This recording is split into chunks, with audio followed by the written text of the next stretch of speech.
जनपद फतेहपुर में लोकसभा चुनाव का महापर्व अंतिम पड़ाव पर पहुंच गया है। तो वहीं तमाम पार्टी व राजनीतिक संगठन अपनी बातों को लेकर जनता के बीच पहुंचे। तो वहीं जनपद फतेहपुर के मलवा विकासखंड के जीटी रोड स्थित एक गेस्ट हाउस में फौजी धर्मपाल पटेल के नेतृत्व में रिटायर्ड फौजियों की बैठक की गई। बैठक में जनपद से जुड़े रिटायर्ड फौजी सम्मिलित हुए और अपनी अपनी बात रखी। तो वहीं रिटायर्ड फौजी ने बताया कि सरकार द्वारा अग्निवीर अग्निपथ की भर्ती या कोई रोजगार योजना नहीं है। फौजी की सेवा दुनिया में भगवान के बाद सबसे बड़ी सेवा है। अग्निवीर व अग्निपथ को 4 साल में रिटायर करके घर भेज दिया जाएगा, जो फौजियों के साथ अन्याय हो रहा है। हमारे रिटायर फौजी संगठन इसकी कड़ी निंदा करते हैं।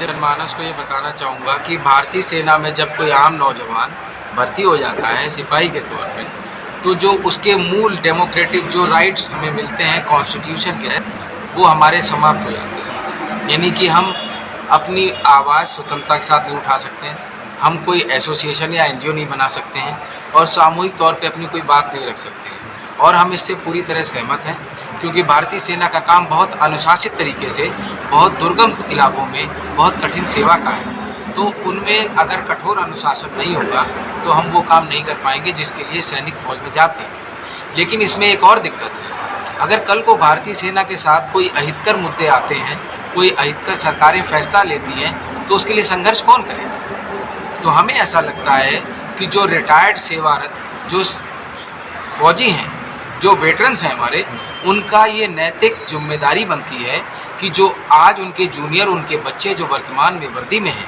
अगर उनके साथ कोई भी गलत कदम उठाए जा रहे हैं तो उसके लिए समाज में मांग उठाएं, अपने मौलिक अधिकारों का प्रयोग करें। और लोकतंत्र में आप जानते हैं संख्या बल से शक्ति मिलती है, तो हम उस संख्या बल के माध्यम से हम इस देश की सरकार को बताना चाहते हैं कि अग्निपथ योजना और अग्निवीर योजना पहले तो कोई रोजगार योजना नहीं है। दूसरा, फौज की सेवा दुनिया में भगवान की सेवा के बाद सबसे बड़ी सेवा है, तो उसको रोजगार आप बता नहीं सकते। तीसरा, एक फौजी जब शहीद होने की कसम के साथ फौज में आता है तो देश भी ये कसम खाता है उस फौजी से कि आज के बाद आप और आपके परिवार की सारी जिम्मेवारी हमारी, और कल को अगर आप देश पे न्यौछावर हो गए तो उसके पीछे सब कुछ हमारा। वो वादा कहाँ है? हम उस वादे पे सवाल उठा रहे हैं। और इसीलिए इंडिया गठबंधन में राहुल गांधी जी ने और अखिलेश यादव जी ने ये क्लियर बोला है, 4 तारीख को सरकार बदलने पर अग्निवीर योजना बिना शर्त तुरंत वापस ली जाएगी और उसका बिल फाड़ के कूड़ेदान में फेंक दिया जाएगा। तो हम फौजी इस बात से सहमत हैं और देश के साथ हैं। इससे बड़ी राष्ट्रभक्ति की भावना कोई नहीं हो सकती। देखिए, अग्निवीर में देश में लगभग 1-1.5 साल से लगातार चर्चाएँ होती रही हैं। फिर भी कुछ मेन बिंदु मैं आपको रेखांकित करना चाहूँगा। अग्निवीर की सेवा 4 साल के लिए है और उसके बाद उसमें से 25% लड़के रखे जाएंगे, 75% को घर भेजा जाएगा। इसके अलावा उनको उन 4 साल में विवाह करने की अनुमति नहीं है। जब वो अग्निवीर की सेवा समाप्त कर देंगे उसके बाद ही विवाह कर सकते हैं। आप जिस समाज से आते हैं, कल्पना कीजिए कि किसी लड़के का रिश्ता किसी लड़की के परिवार में जाता है और रिश्ते में ये बोलते हैं कि रिटायर्ड अग्निवीर है। तो आप कल्पना कीजिए, हमारे यहाँ रिटायर्ड की कल्पना 60 साल की उम्र से की जाती है। अगर 22, 23, 24 साल का बच्चा रिटायर्ड अग्निवीर है तो उसके साथ कौन शादी करेगा? क्योंकि जीवन में चाहे जितना प्रेम हो, मर्म हो, लेकिन कहीं ना कहीं लाइफ में कुछ बेसिक सिक्योरिटीज़ होते हैं, वो सबको चाहिए होते हैं। अब ये तो व्यक्तिगत सिक्योरिटी की बात हो गई। अब आप एक परिवार के तौर पे सोचिए कि एक लड़का जो फौजी वर्दी पहन के सरहद पे लड़ता है, तो सेना का जो सेवा है वो एकमात्र ऐसी सेवा है जहाँ पे गोली का आदान प्रदान है, जहाँ पे जान लेने और देने का व्यवसाय है। तो वो बेटा जब लड़ता है तो इस शर्त के साथ लड़ता है कि या तो मैं मार के आऊँगा या मैं मरूँगा। लेकिन वो मरने का जज्बा और हिम्मत कहाँ से आती है? मरने का जज्बा और हिम्मत इस बात से आती है कि उसको पता है कि कल को अगर मैं नहीं रहा तो मेरे पीछे, मेरे परिवार में मेरी कमी किसी को नहीं खलेगी। मेरे माता पिता, मेरी धर्मपत्नी, मेरे बच्चे, उनका। भारतीय जनता पार्टी कहती है कि आपने डिफेंस कॉरिडोर का मुद्दा बहुत अच्छा उठाया। 2014 से आम जन में एक बहुत मजाकिया लहजे में लोग कह रहे हैं कि भारतीय जनता पार्टी की सरकार तब तक रहनी चाहिए जब तक वो मेरा 15 लाख उधार का चुकता ना कर ले। और आप जानते हैं कि ये बात कहते ही लोग अट्ठहास में टूट जाते हैं। ये तो प्रधानमंत्री जी की वर्तमान में स्थिति है समाज में।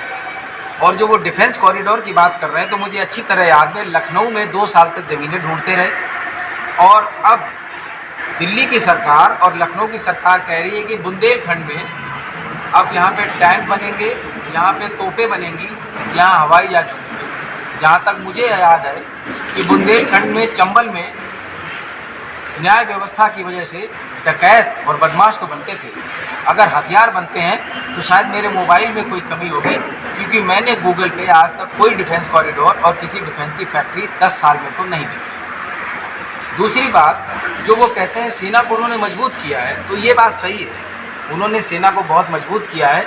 अब हर 4 साल में उनके पास मजबूत नए बच्चे आते रहेंगे। लेकिन जैसा मैंने कहा, बुंदेलखंड का बीहड़, एक बच्चा 4 साल फौज में ट्रेनिंग लेता है, हर तरह के हथियार चलाना सीखता है, गांव में बेरोजगार वापस आता है।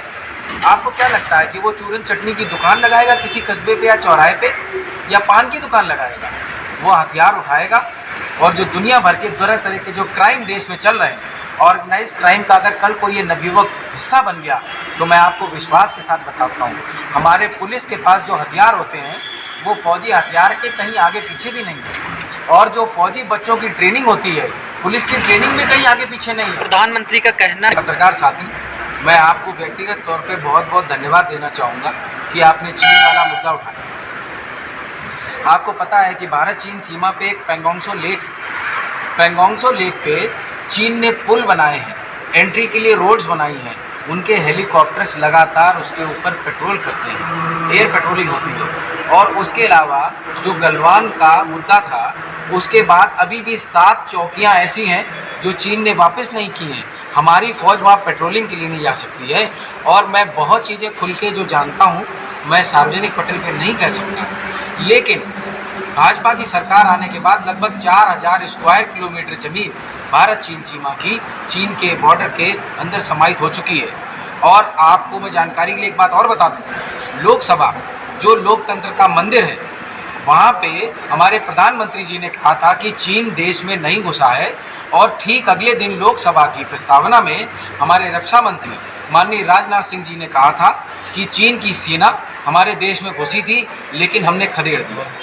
जो लोग अपने देश के साथ सरहद के ऊपर झूठ बोल सकते हैं, हम उन पे क्या भरोसा करें? शुभ नाम पदनाम? शरद शरण है, और मैं सैनिक प्रकोष्ठ का समाजवादी पार्टी का प्रदेश अध्यक्ष हूँ। फतेहपुर से पंकज पटेल की रिपोर्ट, TV1 इंडिया न्यूज़।